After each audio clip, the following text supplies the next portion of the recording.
आप एडीआर का नहीं, जबकि उस समय दागियों की जो मंत्रियों की संख्या थी वो ज्यादा थी। वही हम कह रहे हैं ना कि आप रसगुल्ला खाइए तो मीठा, हम रसगुल्ला खाएं तो कहेगा कि खट्टा रसगुल्ला खा रहा है।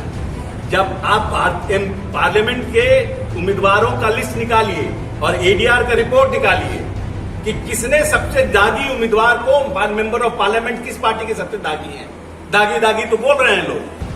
चंद्रशेखर जी का वो गोली मिल गया, लाइसेंसी इसका तो कोट किया जा रहा है। इनसे पूछिए एडीआर की रिपोर्ट में सबसे ज्यादा किसने दागीदार उम्मीदवारों को पार्लियामेंट में खड़ा किया। Who is the number 1 party in this country. जहां 40-50 तो फोर्स लेके गए पटियाला में पिक्चर देखने के लिए, बताएं सिनेमा जाने में किनको डर लग रहा है। आज तो देखिए 9 से 12 का कितना फुल है, जाइए जाकर के पूछ लीजिए, रिकॉर्ड देख लीजिए। पीएनएम मॉल का क्या रिकॉर्ड है, 9 से 12 का खाली है, 9 से 12 का हॉल। अरे गिरिराज सिंह कहाँ पिक्चर देखने गए जहां 40-50 को फोर्स लेके मुंबई देखने गए, जो उनको डर लग रहा है। आए यहाँ बिहार में हम लोग लेके चलेंगे उनको पिक्चर दिखाने के लिए। बीजेपी के सीनियर लीडर कैलाश विजयवर्गीय, उन्होंने नीतीश कुमार की तुलना अमेरिकन गर्लफ्रेंड बॉयफ्रेंड से की कि जिस तरह से वो तो डेली बदलते हैं। बोलिए कितना घटिया है, इतना यही व्यक्ति है ना। कैलाश विजयवर्गीय जैसा ही व्यक्ति है जिसने कहा था कि अग्निवीरों को हम अपने पार्टी ऑफिस में सिक्योरिटी का जॉब देंगे। समझ लाइए कि क्या मानसिकता है, कैसे लोग हैं। ऐसे घटिया सवालों का हम लोग जवाब नहीं दे सकते। सुशील कुमार मोदी बोलते हैं कि बिहार की शिक्षा देता है, कारतूस रखते हैं मतलब। कारतूस मिले। अरे दिल्ली में एक घटना हुई थी। कभी कभी क्या होता है, कभी कभी कि जब आप आर्म्स, जिनके पास आर्म्स होता है, बाय मिस्टेक बैग में गोली छूट जाती है, आर्म्स और लाइसेंस आप रख देते हैं। ऐसी घटना किसी चंद्रशेखर जैसे व्यक्ति के साथ नहीं हुई है। आपके जान पहचान में, हमारे जान पहचान में मित्र साथी के साथ भी हुई है कि 2-4 गोली बैग में छूट गया बाय मिस्टेक, और सीआईएसएफ ने जब जांच किया तो उसमें गोली पकड़ा गया तो उनको डिटेक्ट कर लिया। तो चंद्रशेखर जी के साथ भी वैसे ही घटना हुई थी। कोई चंद्रशेखर जी कोई आर्म्स लेकर के घूम रहे थे और कोई बहुत बड़ा आर्म्स के रैकेटियर है, ऐसा तो है नहीं। उनके ऊपर तो एक घटना घटी थी जिसको बोलते हैं दुर्भाग्यपूर्ण घटना थी। उनको कॉन्शियस होना चाहिए। जहां 40-50 तो फोर्स लेके गए पटियाला में पिक्चर देखने के लिए, बताएं सिनेमा जाने में किनको डर लग रहा है। आज तो देखिए 9 से 12 का कितना फुल है, जाइए जाकर के पूछ लीजिए, रिकॉर्ड देख लीजिए। पीएनएम मॉल का क्या रिकॉर्ड है, 9 से 12 का खाली है, 9 से 12 का हॉल। अरे गिरिराज सिंह कहाँ पिक्चर देखने गए जहां 40-50 को फोर्स लेके मुंबई देखने गए, जो उनको डर लग रहा है। आए यहाँ बिहार में हम लोग लेके चलेंगे उनको पिक्चर दिखाने के लिए। बीजेपी के सीनियर लीडर कैलाश विजयवर्गीय, उन्होंने नीतीश कुमार की तुलना अमेरिकन गर्लफ्रेंड बॉयफ्रेंड से की कि जिस तरह से वो तो डेली बदलते हैं। बोलिए कितना घटिया है, इतना यही व्यक्ति है ना। कैलाश विजयवर्गीय जैसा ही व्यक्ति है जिसने कहा था कि अग्निवीरों को हम अपने पार्टी ऑफिस में सिक्योरिटी का जॉब देंगे। समझ लाइए कि क्या मानसिकता है, कैसे लोग हैं। ऐसे घटिया सवालों का हम लोग जवाब नहीं दे सकते। नमस्कार, आप देख रहे हैं प्रेस जागरण और मैं हूं कुंदन कुमार। आज जदयू कार्यालय में मौजूद हैं भवन निर्माण मंत्री अशोक चौधरी ने प्रेस कॉन्फ्रेंस किया और सभी जो सवाल जो अभी उपज रहे हैं, चाहे वो जंगल राज का मामला हो, चाहे तेज प्रताप का जो मामला कल जो उनके साथ उनके जीजा जी जो सुरेश कुमार है वो उनका मामला हो, या फिर आरसीपी सिंह का मामला हो, उन सभी पे उन्होंने अपना जवाब दिया है। आइए सुनते हैं उनको कि क्या कुछ कहते हैं वो। नजर आ रहे हैं तस्वीर में। देखिए ऐसा होता है कि जब आप जाते हैं नए डिपार्टमेंट में, नए विभाग में ज्वाइन करने के लिए, तो आपके करीबी मित्र साथी शुभचिंतक परिवार के सदस्य भी चले जाते हैं। ये हमारे साथ होता रहा है। हम ऐसा नहीं, मैं 5वीं बार मंत्री बना हूं, लेकिन हमारे साथ भी जब हम ज्वाइन करने गए हैं तो हमारे साथ समर्थक और कोई ना कोई साथ में रहा है, या परिवार का कोई रहा है। क्योंकि हम लोग तो मियाँ बीवी और 3 बेटी है, तब पत्नी को और बेटी को तो कहीं लेके जा नहीं सकते हैं। तो परिवार का डायरेक्ट कोई नहीं जाता है हमारे साथ, लेकिन हमारे करीबी मित्र साथी एमएलए एमएलसी कोई हो रहे हो। इस बार भी हम ज्वाइन करने गए तो आरजेडी के जो एमएलसी अजय सिंह हैं मुंगेर के, वो हमारे साथ थे। मिलने आए थे तो वो भी बैठे थे हमारे साथ। तो शैलेश जी चले गए होंगे इनको, क्योंकि फर्स्ट टाइम जा रहे थे पोल्यूशन कंट्रोल बोर्ड, ऐसा हमें लगता है, तो वो गए होंगे। लेकिन शैलेश जी को ध्यान रखना चाहिए था कि when there is an official meeting going on, he should escape from that meeting. I think so, ये मेरा पर्सनल व्यक्तिगत है, लेकिन हमको नहीं लगता कि ये कोई बहुत बड़ा है। बहुत बार ऐसा हुआ, मुकेश साहनी जी जिसके पहले इनकी भाई चले गए थे गाड़ी लेके, कोई ऐसी बहुत बड़ी राजनीतिक घटना नहीं है। या इस घटना से ये नहीं कहा जा सकता है कि जो मंत्री जो है वो को कोई हाईजैक कर रहा है और समथिंग लाइक दैट, वो ऐसा इशू है। उसी दिन तय हो जाएगा नीतीश कुमार का कि राष्ट्रीय स्तर पर किस तरह से कार्यक्रम होगा, किस तरह से राष्ट्रीय सामने देख के देखिए, हमको राष्ट्रीय कार्यकारिणी के जो एजेंडा है उस पर हमें कोई जानकारी, हमको लगता है इसका उचित जवाब हमारे राष्ट्रीय अध्यक्ष ही दे पाएंगे। राष्ट्रीय कार्यकारिणी का एजेंडा क्या है, और एक बार हम बार बार कहते हैं कि माननीय मुख्यमंत्री जी ने बार बार कहा है कि हम देश में जितने भी ओपोजिशन पार्टी हैं जो भारतीय जनता पार्टी के खिलाफ चुनाव लड़ रहे हैं या कहीं सरकार में हैं, उन सब के पास हम जाएंगे और प्रयास करेंगे कि एक यूनाइटेड ओपोजिशन हम इस देश में बना सकें, और कांग्रेस पार्टी के नेताओं से भी बात करेंगे। लेकिन मैं प्रधानमंत्री का उम्मीदवार की कोई ख्वाहिश नहीं रखता हूँ। उन्होंने स्पष्ट रूप से कहा है कार्यकारिणी में कोई ऐसा कोई क्यों निर्णय होगा कि राष्ट्रीय राजनीति में तो खुद ही कह रहे हैं, तो उसके लिए कार्यकारिणी में कोई निर्णय, कार्यकारिणी का क्या एजेंडा है इसकी हमें जानकारी है। अच्छा सर, बिहार में जंगल राज लौट आया है, आप लोगों ने जंगल राज वालों के साथ हाथ मिला, क्या असर पड़ेगा पूरे? काहे का असर पड़ेगा? उनका कौन पूछता है? यहाँ नीतीश कुमार को लोग पूछता है, काम को नीतीश कुमार जी को क्यों पूछता है लोग? चाहे नीतीश कुमार जी की जो इज्जत है या जो प्रतिष्ठा है इस देश में, चाहे लोग जो उनकी क्रेडिबिलिटी को मानते हैं, क्यों मानते हैं? क्योंकि उनकी सादगी, उनका काम करने का तरीका, उनका बोलने का तरीका, उनकी जो बिहार के डेवलपमेंट के लिए उनका जो एक पैशन है, इसके लिए नहीं इज्जत करता है लोग। आरसीपी सिंह के लिए काहे के लिए इज्जत करेगा? ये कौन वोट दे देगा आरसीपी सिंह? कौन ऐसा काम करती है? कोई पूछ लीजिए पूरे प्रदेश के वर्कर को, भर मुंह बढ़िया से बात भी करते थे क्या आरसीपी सिंह प्रदेश के कार्यकर्ताओं से? जो अपना 5-10 उनका जो लघुआ भगुआ था उसी से बतियाते थे, उसी से काम कराते थे। कोई बास लीडर थे पार्टी के थोड़ी। संगठन को मैंने खड़ा किया, संगठन को जो विस्तार किया जेबी को मैंने, यही तो गांधी मैदान में दिखा उनका विस्तार। गांधी मैदान में किए बूथ स्तर के कार्यकर्ताओं की बैठक, तो उनका विस्तार दिखा।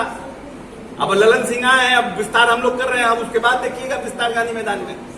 सर एक बात बताइए, एनडीए में आप क्या कहा जाए, जिस व्यक्ति को जिस नीतीश कुमार जैसा व्यक्ति जिसने उनको पूरी तरह से इस पार्टी में, वो तो ठीक ही कहे ललन सिंह जी ने कल बयान में, वो तो अच्छी बात कही, वो तो स्टाफ थे, वो तो नौकरसार थे, और नौकरसार रहते रहते उनको कहा गया, उनकी इच्छा हो गई, क्योंकि नेता के साथ जब रहते हैं और उनका पावर देखते हैं और पावर देख करके लोगों को अभिलाषा हो जाती है नौकरशाह को कि हम भी कुछ राजनेता हो जाते, हमको भी कुर्ता पजामा पहन करके हम भी ये जो डांट सुनते हैं कि फोन लगाओ, फोन उठाओ, फाइल लाओ, ये वो पल्ला टिकना, तो हम भी कुछ नेतागिरी करें।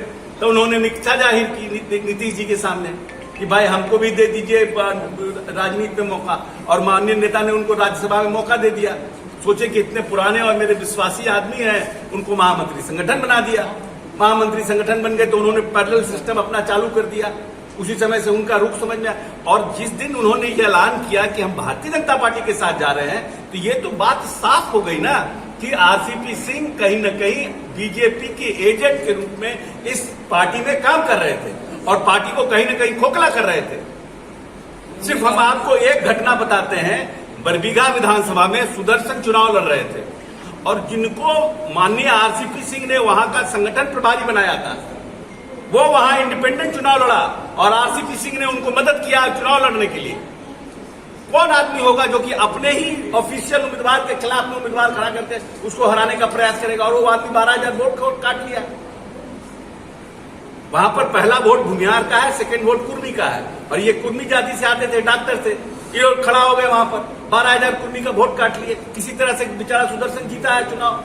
तो इस तरह से तो एक हम अपनी घटना, जहां पर हम खुद 20-25 वर्ष की राजनीति की है, वहां की घटना बता रहे हैं। पता नहीं कितने कितने जगह इन्होंने इस तरह की घटना की है और हम लोगों को मार्जिनाइज करके नीचे तक लाने का प्रयास किया है। संगठन मैंने खड़ा किया है। पार्टी का विपक्ष ये आप बोले ना कि बीजेपी का आरोप है, आप तो ऐसे प्रश्न पूछ रहे हैं, ऐसा लग रहा है कि ये आपका प्रश्न है, तो फिर हम आपको जवाब देते हैं। बीजेपी का आरोप है। देखिए, विपक्ष में जब लोग रहते हैं तो उनका आरोप लगाना, वो क्या करेंगे बैठ कर?